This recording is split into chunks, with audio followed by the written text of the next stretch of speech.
Pilipinas. NBC Manila Broadcasting Company. DZRH, member, kapisanan ng mga broadcaster ng Pilipinas. Oktubre 6, 1953, unang sumahimpapawid dito sa DZRH. Nagkamit na ng di mabilang nagawad karangalan at ng Oktubre taong 2002, ipinagkaloob naman ng kapisanan ng mga broadcaster ng Pilipinas ang Lifetime Achievement Award kay Tia Deli. At ngayon, nasa 51 taon na ng pagsasahimpapawid, buong karangalan at pagmamalaking inihahandog ng Manila Broadcasting Company ang kasaysayan sa mga liham kay Tia Deli.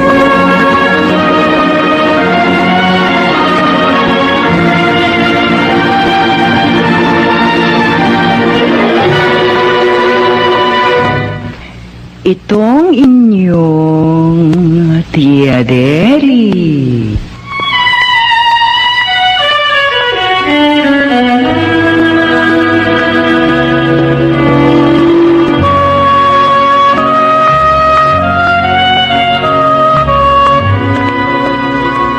Kumusta, mga ginigiliw kong tagapakinig?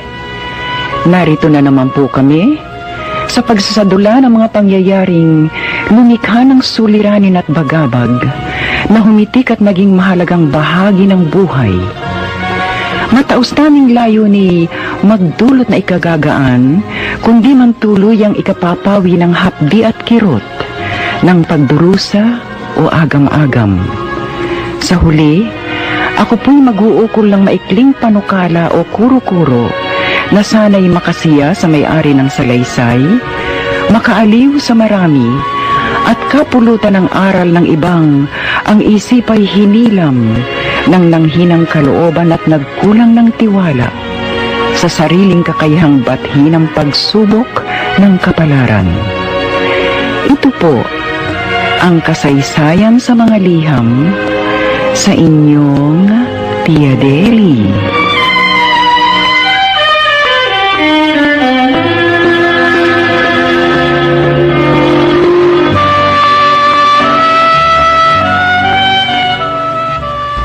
May salita sa wikang Ingles, if you can't fight them, join them. Kung hindi kayang kalabanin, kaibiganin. Madaling sabihin, subalit mahirap gawin. Itong problema ng isang naninirahan sa Molave, Tondo, Maynila. Sumasangguni, ano kaya mabisang gawin? Kukublin natin siya sa pangalang Lena.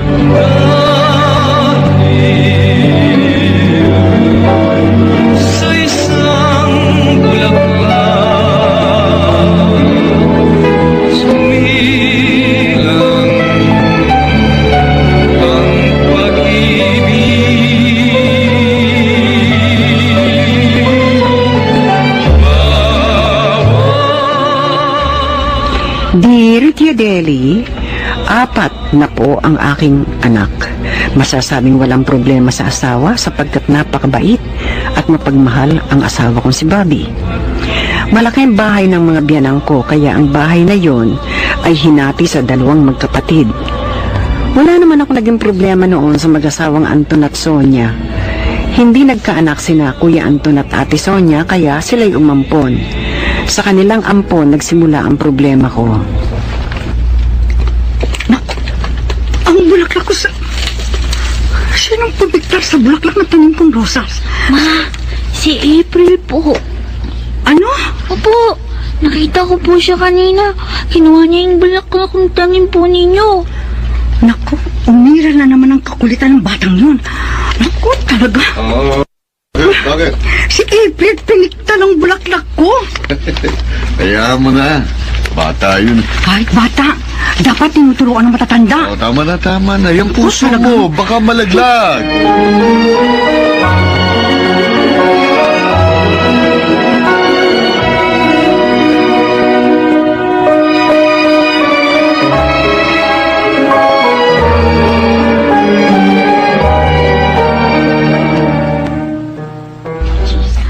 Ate Sonia, ang anak mo may ginawang kalokohan. Tapanak ko na naman. Pinigtal niya ang bulaklak sa tanim kong rosas.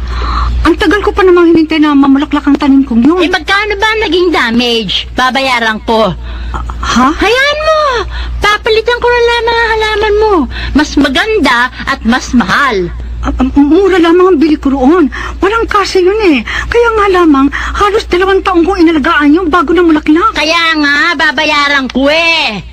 Siguro naman hindi yun aabot ng 3,000 piso.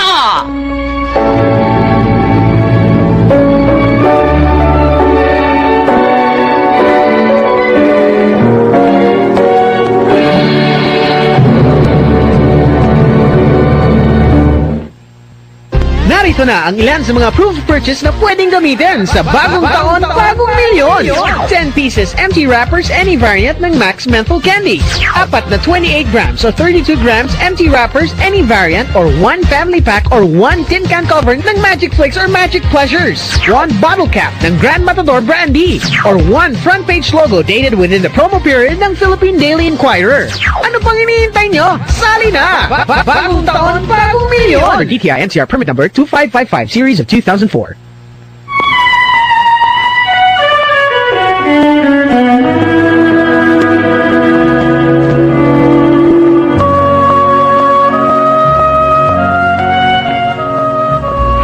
Konsentidora si Sonia sa kanyang anak-anakan. Lagi itong kumakampi kaya lumaki ang ulo ng bata. Maging sa paaralan, naging sakit ito ng ulo ng kanyang mga guro. Bobby, Manuel, ikaw na nga sumundo sa anak mo. Isasabay na yun ni Kuya Anton. Maya-maya lang narito na yun. O ayan, may pumapasok na kotse sa garahe. Tiyak si Kuya na yan. Oh, ayan. Ayan ang anak mo. Paano po? Oh, May. Oh, bakit ngayon lang kayo? Oo nga. Kasi po si April nadala sa principal's office. Ha? Bakit? Sinaksak po kasi niya ng ballpen yung classmate niya. Ha? Nagkaroon po ng sugat. Dinala sila dun sa principal's office. Ganun? Teka, tama na yung chismis. Tiyak, gutom ng anak mo. Pakainin mo na.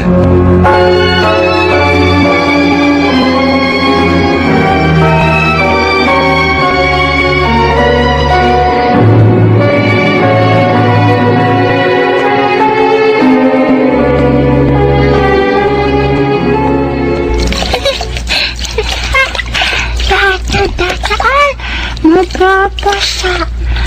Pauulanin ko. Ang lakas ng tulo sa hose ng tubig. April! Sandali lang ha, dadaan ako. So, Ilayo mo muna yung hose ng tubig. Ibaba mo. ayaw ko yata. Ang gusto ko, pasain ka rin, oh. Ganito. Naku, wag, oy! Nakabihis na ako! Wag! Joy! Sige, Tingnan mo nangyari, oh! maligo ka ulit. Halika, napakamalita mo, ha? Halika rito! Halika, ha? Wag! Salbahin ka! Salbahin ka! Gago! Aba, Gago! marunong ka pang magbura ngayon, no?